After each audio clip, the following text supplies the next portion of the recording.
Bienvenue sur Science Num, le podcast de Télécom Sud Paris qui fait entendre la voix de la recherche dans le domaine du numérique pour mieux comprendre ce qui se passe dans les labos, découvrir les innovations. Aujourd'hui, notre invitée est Cataline Fettita et on va parler santé et imagerie médicale au service d'une médecine personnalisée. Bonjour Cataline Fettita. Bonjour Annick. On a envie de mieux vous connaître. Petit CV express avant de commencer ? J'ai obtenu mon diplôme d'ingénieur de l'Université Politehnica de Bucarest en Roumanie, le doctorat spécialité mathématiques informatique de l'Université Paris-Descartes et mon habilitation à diriger les recherches de l'Université Pierre et Marie Curie, spécialité sciences de l'ingénieur.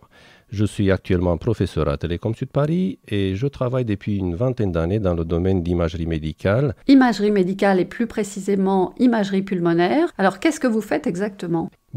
Pour résumer et simplifier, l'objectif de mes recherches est d'extraire un ensemble d'informations quantitatives à partir des images cliniques, principalement des images acquises en scanner X ou scanner tomodensitométrique, et cela pour permettre un diagnostic et un suivi personnalisé des pathologies pulmonaires. Vous parlez de scanner X. Pour les auditeurs, est-ce que vous pouvez nous rappeler ce que c'est ? C'est un scanner donc à rayon X. C'est un outil clinique similaire à la radiographie conventionnelle, sauf qu'il produit des images en 3 dimensions d'un organe, en l'occurrence du poumon. Ce sont ces images riches en informations qui sont exploitées pour extraire les données quantitatives recherchées par les cliniciens. Qu'est-ce qu'on retrouve à l'intérieur de ces données quantitatives ? Alors, ces informations concernent toutes les structures pulmonaires potentiellement affectées par une pathologie, comme l'arbre trachéobronchique, le réseau vasculaire ou le tissu parenchymenteux. Prenons par exemple l'arbre vasculaire. Dans un premier temps, on veut reconstruire sa géométrie 3D à partir des images cliniques. On appelle cela la segmentation d'images. Puis, analyser si des changements morphologiques ont été induits soit par la pathologie, donc ça veut dire dans le mauvais sens, soit par la thérapie, donc on espère dans le bon sens. On s'intéresse donc aux changements de calibre, rétrécissement, grossissement par exemple des calibres vasculaires, ou la géométrie des bifurcations, l'emplacement des zones affectées, et ainsi de suite. Et on veut synthétiser ces informations de manière quantitative sous le nom de biomarqueurs images.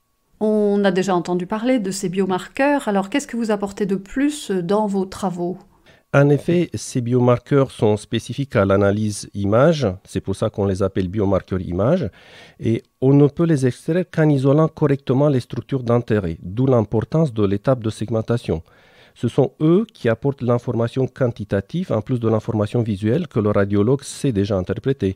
En quelque sorte, nous mettons des nombres sur les images et plus, en permettant la création de ce qui est aujourd'hui connu sous le nom de jumeaux numériques d'un organe. C'est-à-dire ? Si je reprends l'exemple des poumons, le jumeau numérique pourrait inclure la géométrie des poumons d'un patient et des organes afférents, comme l'arbre bronchique et l'arbre vasculaire, les régions pathologiques et leur description, on peut penser à taille, texture, emplacement.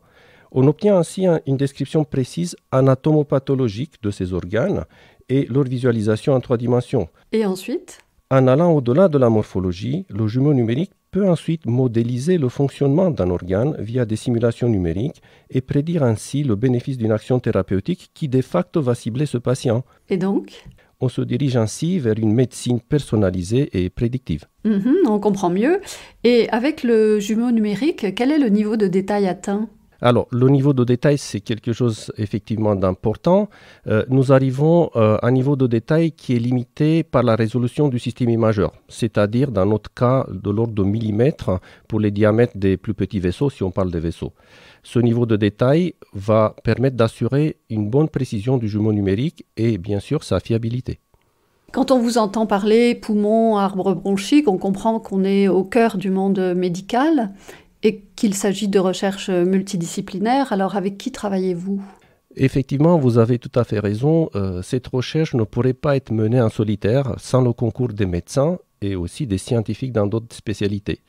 Dans le cadre francilien, nous avons des collaborations étroites avec l'assistance publique Hôpitaux de Paris. Et pour mentionner quelques exemples, on collabore avec l'hôpital Avicenne, Bicêtre, Pitié-Salpêtrière, Bichat. Sur le plan national, on collabore avec l'hôpital de Caen et à l'international, dans le passé récent, je peux mentionner l'hôpital de Leicester au Royaume-Uni et le centre hospitalier universitaire d'Amsterdam. Il faut noter aussi que ces collaborations sont souvent cadrées par des projets nationaux de type ANR, donc financés par l'Agence nationale de la recherche, des projets européens ou bien industriels, bilatéraux ou pluripartenaires. On comprend que vous travaillez avec le monde médical qui, a priori, est éloigné des laboratoires de recherche. Alors, quel est votre plus grand défi ? Bien évidemment, on rencontre des défis sur le plan scientifique et méthodologique. Mais pour moi, le plus grand défi est l'intégration de nos développements dans la pratique clinique, notamment le transfert des nouvelles technologies vers l'hôpital. Pour cela, on doit donc s'assurer de la robustesse des outils développés et atteindre un degré de développement proche de l'industrialisation. Et où en êtes-vous de cette intégration de vos outils dans la pratique clinique ? Bon, aujourd'hui, nous disposons d'un ensemble d'outils avancés pour l'analyse des images pulmonaires. Il nous reste à combler l'écart entre l'outil recherche et le produit fini utilisable en routine clinique. Pensez par exemple à un aspect très simple, le développement d'une interface graphique permettant l'interaction ergonomique avec le médecin et l'intégration dans le système d'information de l'hôpital. Cet aspect est souvent négligé, il est pourtant essentiel et ne rentre pas dans mon cœur de métier. Pour cela, nous avons besoin de compétences à l'interface entre recherche méthodologique et utilisation clinique, donc de profils intégrateurs, ingénieurs recherche, capables de transformer un outil de recherche clinique en produit fini. Et dans ce cas, comment vous faites pour acquérir des compétences ? Comment vous vous y prenez pour pouvoir mener votre projet à son terme ? Nous avons sollicité une subvention auprès de l'Agence nationale de la recherche pour bénéficier d'un soutien d'intégration et aboutir à un transfert vers la clinique. Et comment vous allez utiliser cet argent si vous l'obtenez ? Premièrement, nous allons sécuriser, si je peux le dire, les approches méthodologiques en termes de robustesse, puis financer un ingénieur de recherche pour la partie intégration. Pour finir, Katalin Fetita, qu'est-ce qui vous motive le plus aujourd'hui dans ce que vous faites ? Je dirais que plus qu'une motivation, il s'agit d'une passion, celle de découvrir et développer de nouveaux outils dans la médecine dont pourront bénéficier à l'avenir le plus grand nombre. C'est ce sentiment d'utilité du travail accompli qui m'anime aujourd'hui dans mes recherches.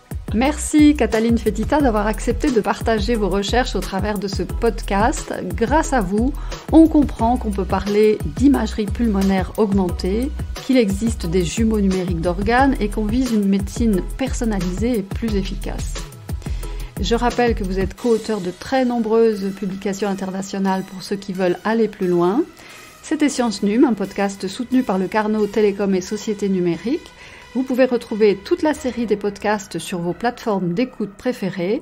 On se retrouve très vite dans un nouvel épisode. À bientôt!